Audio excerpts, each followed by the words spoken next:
ஓம் முருகா. அடுத்த மறக்க முடியாத சம்பவம்.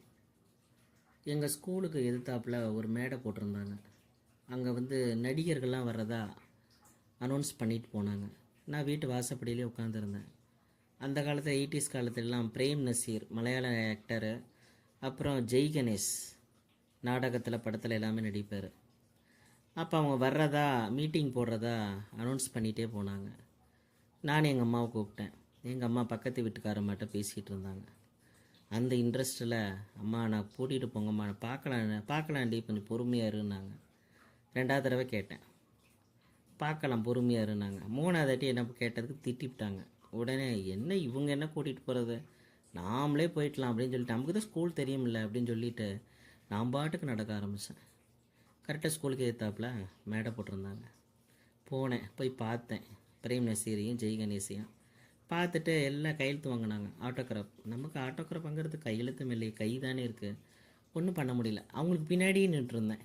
ஏன்னா நான் 10 வயசுக்குள்ளே இருந்ததுனால 8 வயசோ 10 வயசோ ஞாபகம் இல்லை, பின்னாடி நின்றுட்டு இருந்தேன். ஏன்னா நான் சின்ன பிள்ளையாக இருக்கிறதுனால என்னை யாரும் கண்டுக்கல, பெரியவங்களாக இருந்து துரத்திருப்பாங்க. அப்புறம் 1 மணி நேரம் ஆச்சு, பேசிக்கிட்டே இருந்தாங்க மீட்டிங்கில்.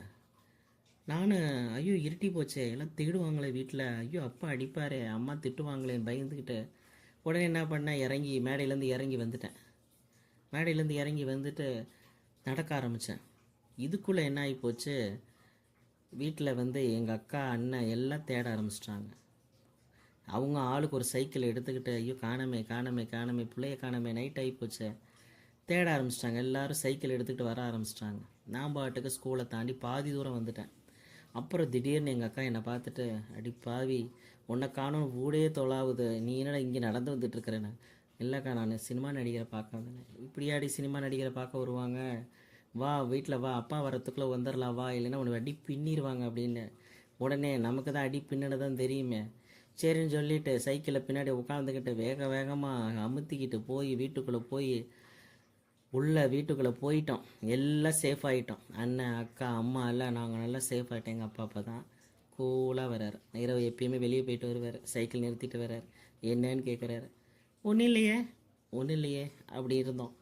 அந்த மாதிரி நடந்தது அந்த சம்பவம். அது நான் பார்க்கணுங்கிற ஆசையினால் நடந்த சம்பவம்.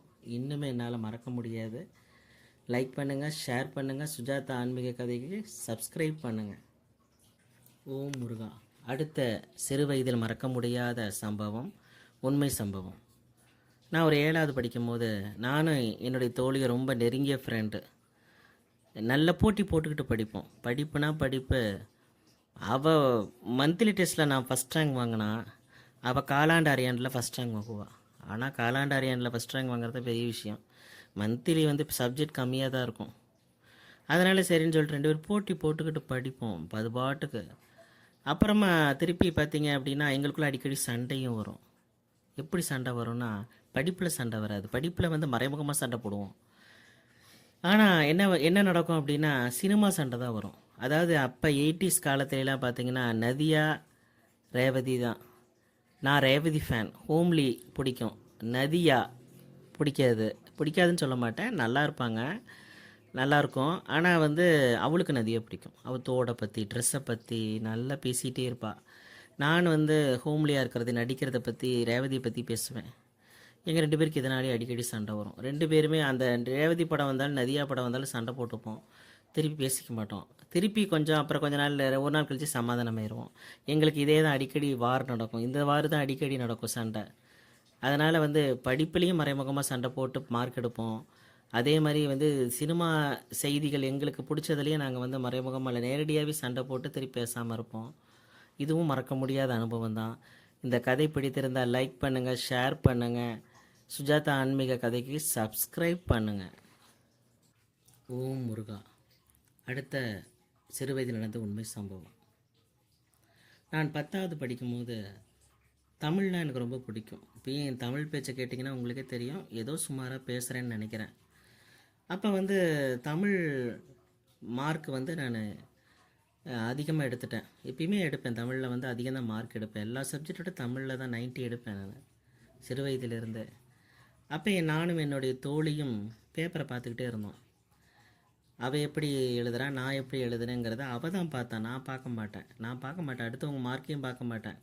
கேட்பேன், அதோடு சரி. அவங்க பேப்பரில் போய் ஆராய்ச்சி பண்ணுற அளவுக்குலாம் நமக்கு அறிவு இருக்கான்னு தெரியாது. அதனால் அவள் என்ன பண்ணா, அவளை விட இப்போ நான் 90 மார்க் எடுத்திருக்கிறேன் அப்படின்னா அவள் 85 தான் எடுத்தாள்.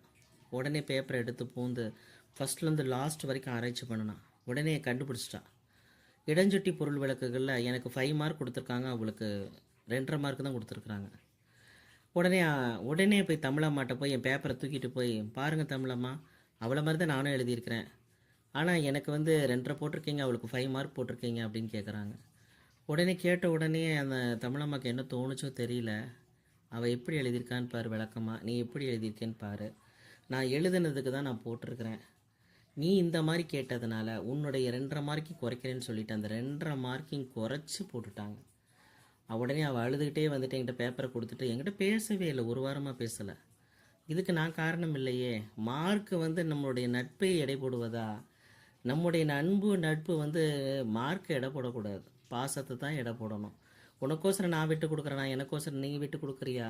அந்த ஃப்ரெண்ட்ஷிப் தான் நமக்கு வாழ்க்கையில் எப்பயுமே முக்கியம், மார்க் முக்கியம் கிடையாது. அதனால் இந்த கருத்தை நான் தெளிவுபடுத்தி சொல்லிவிட்டு இந்த கதை